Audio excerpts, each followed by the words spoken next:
नमस्कार दोस्तों, मैं डॉक्टर अशोक शर्मा फिजिशियन आज से JDTV-India.com पर एक नए प्रोग्राम की शुरुआत करने जा रहा हूं। इस प्रोग्राम का नाम है फिटनेस मंत्रा।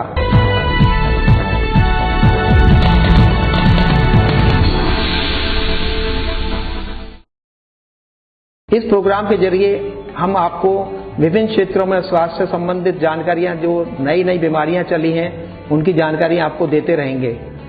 और आजकल स्वास्थ्य के क्षेत्र में हर स्पेशलिटी के अंदर नई नई चीजें आती जा रही हैं। इवन जो डॉक्टर्स हैं उनको भी समझने में मुश्किल होती है, तो एक आम आदमी को समझने में बहुत मुश्किल होती है। जैसे जोड़ों का दर्द हुआ करता था, घुटनों का, तो उसके लिए नी रिप्लेसमेंट आ गया है। पहले हार्ट की प्रॉब्लम होती थी तो उसके लिए स्टंट आ गया है या बाईपास सर्जरी आ गई है। जिससे दांतों की कोई प्रॉब्लम होती थी, अब दांत इम्प्लांट आ गया, आर्टिफिशियल दांत लगने लगे, आर्टिफिशियल लीवर ट्रांसप्लांट होने लगा है, किडनी का डायलिसिस होने लगा है, किडनी ट्रांसप्लांट होने लगा है। तो ये सब नई नई चीजें और बहुत से विभाग नए नए जुड़ते जा रहे हैं रोज स्वास्थ्य में। जैसे योगा है, मेडिटेशन है, इन सब की जानकारियां के लिए आप लोगों को अपडेट करने के लिए हम रेगुलर इस चैनल के माध्यम से आपकी सारी बीमारियों के बारे में जानकारियां उपलब्ध कराते रहेंगे।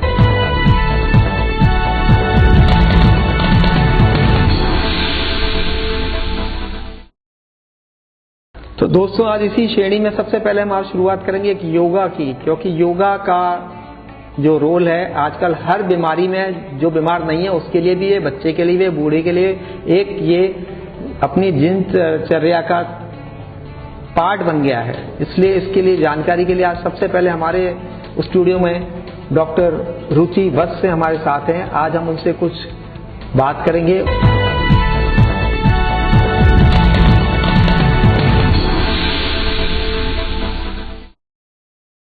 योगा क्लिनिक के माध्यम से हमें योगा के बारे में कुछ जानकारी देंगी। सबसे पहले मैं आपसे ये पूछूंगा, योगा जो बहुत पहले था, आजकल सडनली हमारे प्रधानमंत्री जी ने भी योगा दिवस घोषित कर दिया। ऐसा क्या हो गया जो योगा इतने सालों से चल रहा था, अचानक इतना इसकी इम्पोर्टेंस क्यों हो गई? सर, बहुत ऐसी डिजीज हैं, घर घर में आप देख रहे हैं कि किसी ना किसी को हाई बीपी है, डायबिटीज है, अर्थराइटिस है, थायराइड है। ये कॉमन प्रॉब्लम्स बन गए हैं और इसकी वजह से फिर सीधा हार्ट पे इफेक्ट आता है। ये ही क्रॉनिक बन जाती हैं। योगा इनमें बहुत अच्छा अपना रोल प्ले कर रहा है। अगर आपको एक बार डायबिटीज हो गई तो आपको अर्थराइटिस, बीपी होना ये नॉर्मल सी बात है। बट हाँ, अगर आपको इनमें से कोई एक डिजीज भी हो गई है, आप अगर योगा में आए तो ये सारी डिजीज से आप बच जाएंगे। और जब एक साथ बंच में आपको डिजीज मिलती है तो वो क्रॉनिक बन जाती है। हार्ट पे प्रेशर आता है, जैसे आपने पहले कहा, नी की जॉइंट से रिलेटेड प्रॉब्लम है, अर्थराइटिस है, अर्थराइटिस के लिए नी रिप्लेसमेंट बता दिया। बट हाँ, जैसे ही आपको जॉइंट की प्रॉब्लम शुरुआत हुई है, आप योगा करें तो आपकी और इंटरनल बॉडी पार्ट्स भी रिलैक्स रहेंगे, वो भी बेनिफिशियल रहेंगे। वहाँ आपके नी को भी रिप्लेसमेंट करने की जरूरत नहीं पड़ेगी। अगर आपको डायबिटीज हो गई है तो आप डायबिटीज से रिलेटेड एक्सरसाइजेस तो हैं ही, वो एक्सरसाइज और अदर डिजीज के लिए भी बहुत अच्छे रोल प्ले करती हैं। तो आप उनसे अदर डिजीजेस में भी बेनिफिट्स ले सकते हैं और जो आपकी अपनी डिजीज है उसे भी योगा के थ्रू क्योर कर सकते हैं। और डॉक्टर साहब, मैं आपसे ये पूछना चाहूंगा कि मैं खुद एक डॉक्टर हूँ, मैं फिजिशियन हूँ और मेरे पास रोज मरीज में कोई ना कोई आता है और ये पूछता है कि क्या डॉक्टर साहब मुझे योगा से फायदा होगा और मैं योगा करने कहाँ जाऊँ? तो डायबिटीज वाला है, अस्थमा वाला है, हाइपरटेंशन वाला, ये इंटरनेशनली हमारे जर्नल्स में आ चुका है कि इनका योगा के द्वारा इनमें हेल्प मिलती है। ये पूरा क्योर नहीं करती, लेकिन हमारी जो दवाइयाँ चल रही हैं एलोपैथी की, उनकी डोज कम कर देती है। तो हम उनको कहाँ से वो शुरुआत करें, और स्पेशली फीमेल्स को प्रॉब्लम आती है, कितनी देर योगा करें, कहाँ पे करें, किस टाइम करें। और बहुत जो लोग हैं बहुत बिजी रहते हैं, ओवर शेड्यूल है जिनका वर्क मेट्रो सिटी में, बड़ी सिटी में, तो वो कहाँ पे करें, कितनी देर करें? सर, योगा का कम से कम ड्यूरेशन 45 से लेके 1 आवर तक होनी चाहिए, जिसमें आपकी एक्सरसाइजेस, ब्रीदिंग एक्सरसाइजेस, जिन्हें आप प्राणायाम भी बोलते हैं, वो थोड़ा सा पार्ट आपका मेडिटेशन का भी होना चाहिए, जिसमें ओम चैंटिंग वगैरह हो। अर्ली मॉर्निंग योगा करना सबसे अच्छा रहता है। वातावरण आपका साफ रहना चाहिए। पार्क में भी होता है योगा, हरियाली हो उतना अच्छा है क्योंकि वहाँ पे ऑक्सीजन लेवल आपका ज़्यादा होता है। एक्सरसाइजेस में ब्रीदिंग का तो रोल है ही, और ब्रीदिंग में आपको ऑक्सीजन इनहेल एक्सेल करना है। जितना आप खुले वातावरण में करेंगे उतना अच्छा है। बट अब ये मेट्रो सिटीज़ में इतना पॉल्यूशन है कि आपको वैसा खुला एनवायरनमेंट रेयरली मिलता है, इसलिए अर्ली मॉर्निंग करें, बहुत अच्छा है। हाँ, अगर जिन लोगों के पास टाइम नहीं है अर्ली मॉर्निंग, बिजी शेड्यूल है, तो वो इवनिंग में भी कर सकते हैं, बट खाने और योगा करने में एटलीस्ट 3 आवर्स का आप लोग गैप रखिए। आंखों का चश्मे का नंबर उतर गया, मैंने योगा की, एक्सरसाइज करी, ऐसा कुछ संभव है? अनुलोम विलोम प्राणायाम है, कपाल भाती है, बट ये एक्सरसाइजेस सारी आपकी ब्रीदिंग के साथ करें तो बहुत अच्छे रिजल्ट्स रहते हैं। किस बीमारी में कौन सा वाला योगा करना चाहिए, कौन सा आसन किसके लिए ठीक रहेगा? जो सिक्रीशन होता है इंसुलिन लेवल वो घट जाता है, बढ़ जाता है, देन होता है। और दूसरी है नॉन इंसुलिन डायबिटीज, वो हमारे ग्लूकोज लेवल जब ब्लड में कम हो जाता है देन होता है। So you know very well. तो इनके लिए जितनी भी आपकी पेट से रिलेटेड एक्सरसाइजेज हैं वो सारी होंगी। बंदे का बैठना, उठना, खान पीन ये सबका ही गलत होता है, सभी पेशेंट्स का गलत होता है। तो उसमें आप जितनी भी एब्डोमेन एक्सरसाइजेज करेंगे वो बहुत अच्छी रहेंगी डायबिटीज के लिए। अर्थराइटिस के लिए आपके जितने भी ये जॉइंट्स पेन के लिए होती है, सूक्ष्म व्यायाम है, हमारे ये छोटे छोटे जॉइंट्स हैं, इनसे रिलेटेड आप एक्सरसाइजेस करिए। अस्थमैटिक पेशेंट है, अस्थमैटिक पेशेंट के लिए आप जितनी चेस्ट से रिलेटेड एक्सरसाइजेस करेंगे प्लस ब्रीदिंग वो अच्छी रहेंगी। साइनस पेशेंट है, साइनस के यहाँ पे ही कफ होता है तो उसमें ब्रीदिंग एक्सरसाइजेस, मेडिटेशन बहुत अच्छा रोल प्ले कर रहा है। बीपी हाई या बीपी लो पेशेंट है तो कहीं ना कहीं BP is related to your heart, तो हार्ट से रिलेटेड जितनी भी आपकी चेस्ट से रिलेटेड एक्सरसाइजेज हैं वो आपको बेनिफिट देंगी। सबसे ज्यादा मरीज जो आते हैं जिनको योगा की जरूरत है वो आजकल ओबेसिटी, हेल्थ कॉन्शियस बहुत हो गए हैं, पर्सनैलिटी कॉन्शियस लोग हो गए हैं। तो जो मोटापा है या हेयर लॉस है या स्किन की स्मूथनेस आ जाए, स्किन में ग्लो आ जाए, उसके लिए आपके पास क्या सॉल्यूशन है? सर, ओबेसिटी सभी डिजीज का रीजन है। जब भी कोई भी प्रॉब्लम होती है उसमें ओबेसिटी मेन है। तो ओबेसिटी के लिए आजकल पायलट एक्सरसाइजेस चल रही हैं क्योंकि योगा में भी मॉडर्नाइजेशन आ गया है। तो दोस्तों अब हम लेंगे एक छोटा सा ब्रेक और इस ब्रेक के बाद डॉक्टर साहब खुद आपको जो कॉमन आसन है तो आपको खुद परफॉर्म करके बताएंगी जिससे आप अपने निजी जीवन में उनका इस्तेमाल कर सकें।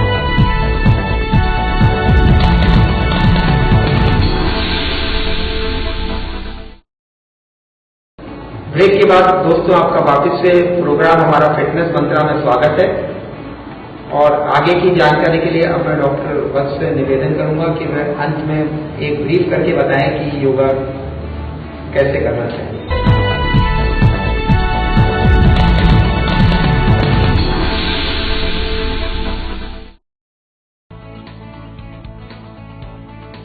माई सेल्फ डॉक्टर रुचि वत्स, मैं GD TV इंडिया के द्वारा आपके सामने योगा के बारे में बताऊंगी कि योगा हमारी हेल्थ के लिए कैसे बेनिफिशियल है।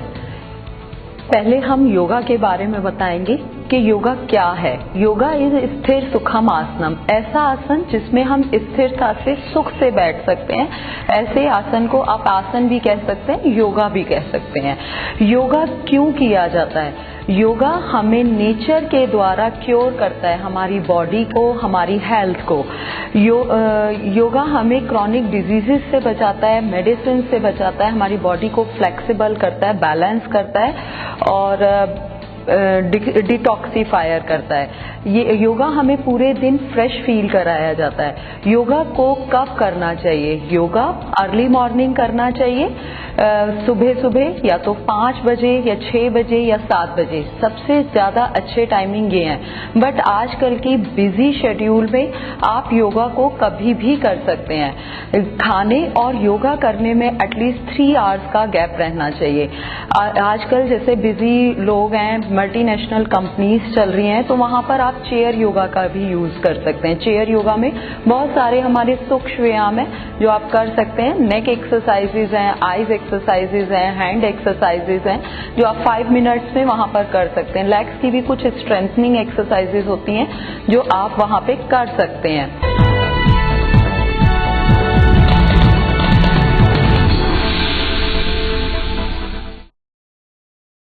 सबसे पहले मैं आपको सूर्य नमस्कार के बारे में बताऊंगी कि सूर्य नमस्कार को करते हुए हमें ब्रीदिंग कैसे लेनी है। जब हम सूर्य नमस्कार में ऊपर की तरफ जाएंगे तो सांस भरते हुए दोनों हाथों को ऊपर लेकर आना है, और जब हम नीचे की तरफ आएंगे तो सांस को छोड़ते हुए हमें आना है। जितने भी पोस्चर हम सूर्य नमस्कार में दोनों हाथ ऊपर करते हुए ले रहे हैं, सांस भरते हुए आइए, सांस को फिर छोड़ते हुए नीचे आ जाइए।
पादहस्तासन में भी ऐसे ही सांस छोड़ते हुए नीचे आना है और सांस को भरते हुए ऊपर आ जाना है।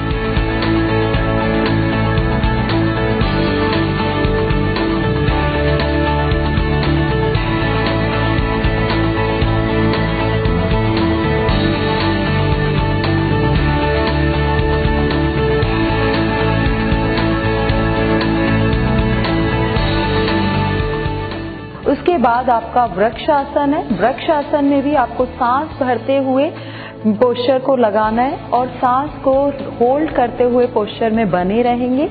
इसके बाद आपको सांस छोड़ते हुए नीचे आ जाना है।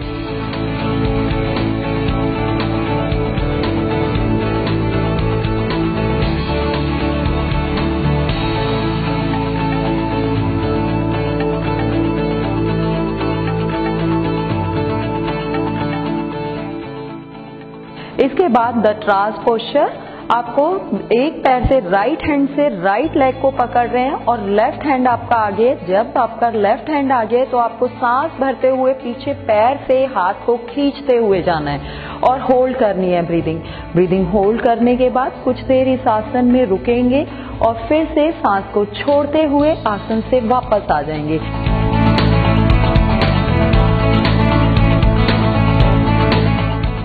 ये सारे आसन आपके अर्थराइटिस के लिए, बीपी हाई के लिए, डायबिटीज के लिए, फीमेल प्रॉब्लम्स के लिए, अस्थमेटिक पेशेंट्स के लिए बहुत अच्छे हैं और एक हेल्दी व्यक्ति कोई भी आसन कर सकता है। अब हम बैठने वाले आसन की तरफ बढ़ेंगे। सबसे पहले आपको वज्रासन में बैठना है। वज्रासन आपके डाइजेशन के लिए बहुत अच्छा है। वज्रासन में आप मंडूक आसन लगा रहे हैं, दोनों हाथों को उनकी मुट्ठी बनानी है, सांस भरना है, सांस भरते हुए छोड़ते हुए आप नीचे आएंगे। जिन्हें सर्वाइकल और बैकएक है वो गर्दन ना झुकाएं, अदरवाइज गर्दन को बिल्कुल सिर को जमीन से लगा लीजिए, गर्दन को झुका लीजिए। इसके बाद आपका पश्चिमोत्तान आसन है। दोनों पैरों को आगे लेकर आइए, दोनों हाथों को ऊपर लाते हुए सांस भरते हुए आएंगे, सांस को छोड़ते हुए आपको पोस्चर को लगाना है।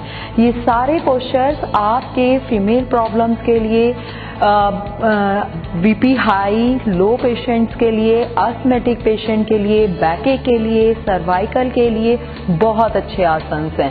सर्वाइकल जिन्हें बहुत क्रॉनिक है तो वो आगे झुकने वाले आसन ना करें।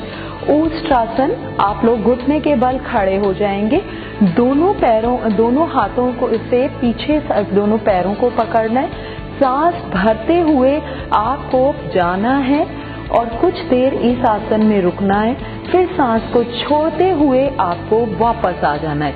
ये आपके डाइजेशन के लिए बहुत अच्छा आसन है, डायबिटिक के लिए, आर्थराइटिस पेशेंट के लिए बहुत अच्छा है। बट नी पेन वाले इस पोस्चर को करते हुए नीचे तकिया लगा लें, अदरवाइज वो इसमें सिर्फ सांस भरते हुए हल्का सा पीछे जाए, पैरों को ना पकड़े और वापस आ जाएं।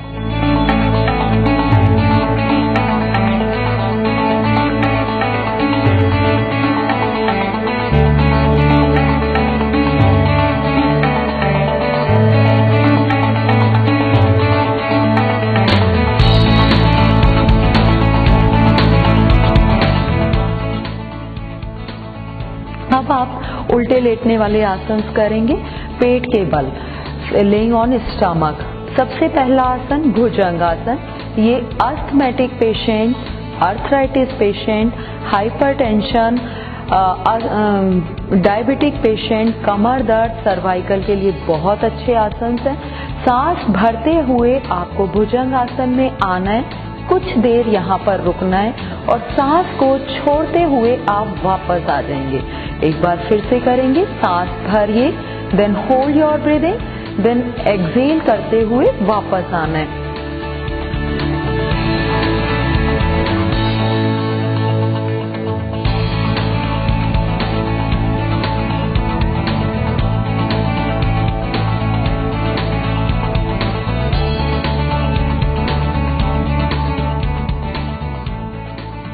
नेक्स्ट पोस्चर शलभासन। शलभासन में दोनों हाथों की हथेलियों को पैर के नीचे लाना है, both palm under your Thai.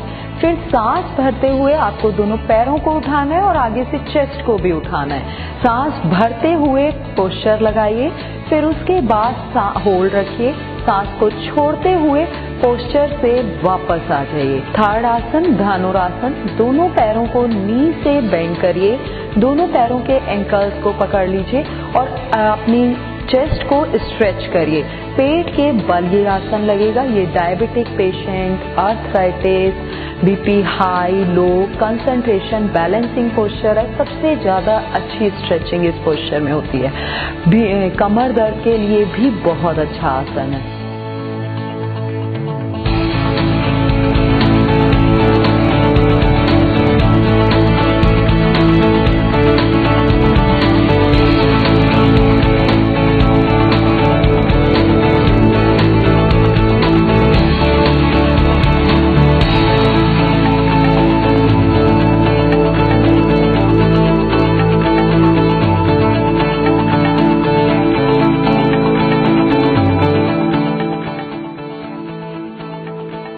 इसके बाद हम लोग सीधे लेटने वाले आसन की तरफ बढ़ेंगे। उत्तान पाद आसन। दोनों पैर उठाने हैं, दोनों हाथ उठाने हैं और सिर उठाना है। सांस भरते हुए आपको इस आसन को करना है और सांस को छोड़ते हुए आप वापस आएंगे। ये आसन आपके डाइजेशन के लिए बहुत अच्छा है। नेवल डिस्प्लेस हो जाए तो भी आप इस आसन को कर सकते हैं।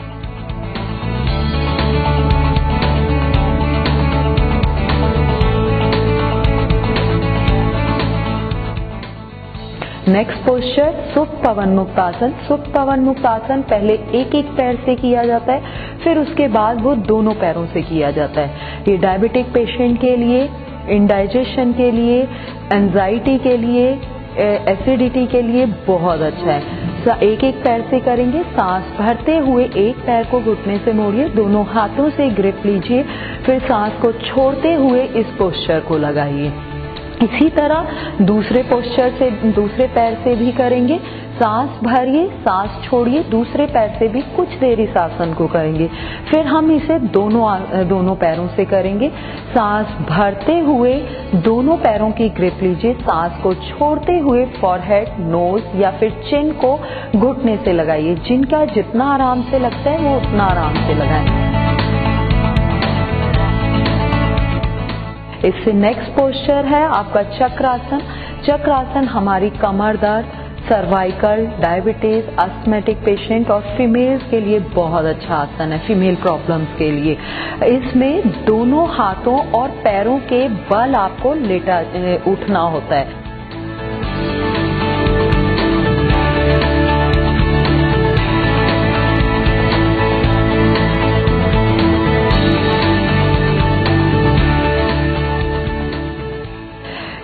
आसन के बाद नेक्स्ट लास्ट पोस्चर हमारी तरफ से आपको प्रेजेंट किया जा रहा है सर्वांग आसन। दोनों पैरों को ऊपर ले आइए, दोनों पैर ऊपर, सांस भरते हुए ऊपर लेकर आने हैं और धीरे धीरे सांस को छोड़ते हुए आप पैरों को नीचे ले आएंगे।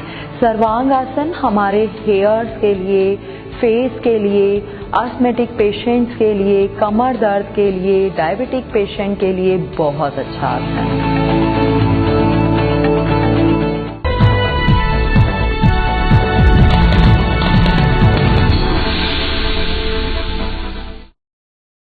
डॉक्टर रुचि, बस मैं एक बार फिर से JDTVindia.com की तरफ से आपका धन्यवाद करता हूँ और आपके बहुमूल्य समय जो आपने आपके स्टूडियो में दिया, इसके लिए आपको बहुत बहुत धन्यवाद।